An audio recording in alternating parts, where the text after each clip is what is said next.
สวัสดีค่ะ เข้าสู่รายการเชิญชิมกันอีกแล้วนะคะโอเคคราวนี้ไม่พูดผิดแล้วรู้สึกดีใจตอนนี้นะคะเราอยู่ที่ร้านใกล้วางหัวหินนะคะแล้วก็ใกล้ทะเลมากๆเลยเราจำได้ว่าต่อแถวนานมากแต่เรามาเก๋พูดเร็วไง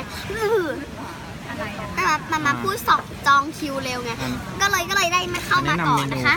วันนี้เราก็เอามาก็คืออันนี้นะคะนมค่ะ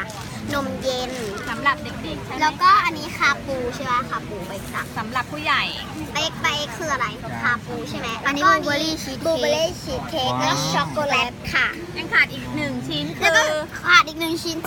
ที่แบบเป็นแบบไฮไลท์ของร้านเขาเลยนะคะก็คืออะไรครับเค้กมะพร้าวนะคะคือมะพร้าวเค้กแหละเค้กมะพร้าวเค้กก็เลยกันอะไรนมอันนี้อร่อยนะแต่มันจืดมากเลยก็เลยใส่นี่ไม่ต้องใส่เดี๋ยวใส่ไปแล้วใส่ไปแล้วอุ้ยอย่าเลียมือใส่ไปแล้วอร่อยมากเลยโอเคกินเลยไม่ถ่ายนะดูดิดูเขาทำสวนแบบสวยมากเลยสวยมากเลยค่ะสวยมากเดี๋ยวรอมะพร้าวรอไฮไลท์อุ้ยมีซากุระด้วยอ่ะมีซากุระมาให้ด้วยกินได้ไหมนั่นซากุระมีซากุระจริงด้วยมันไว้ก่อนดีกว่าไม่อยากกินซากุระเขาก็จะมีซองไว้ให้สำหรับเรานะคะคือแบบพอเราเข้ามาเขาก็จะเสิร์ฟซองมาชิมกันรสชาติเป็นยังไงนะคะเป็นรายการเชิญชวนชิมทั้งทีนะคะป้อนคุณแม่ก่อนค่ะ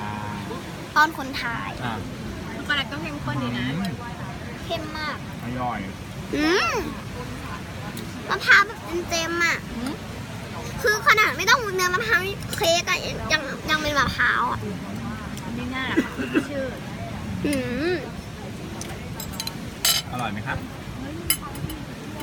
ไอหนุ่มคนนี้มันไม่ตอบเลยไอ้นี่ยังกินอย่างเดียวหนุ่มนี่ตอบไม่กินอย่างเดียวไม่สนใจใครลาเพื่อนๆไปก่อนค่ะลาเพื่อนๆไปอย่างรวดเร็วเลยค่ะเพราะอะไรเพราะว่าหิวค่ะขอบคุณค่ะบ๊ายบายขอบคุณค่ะบาย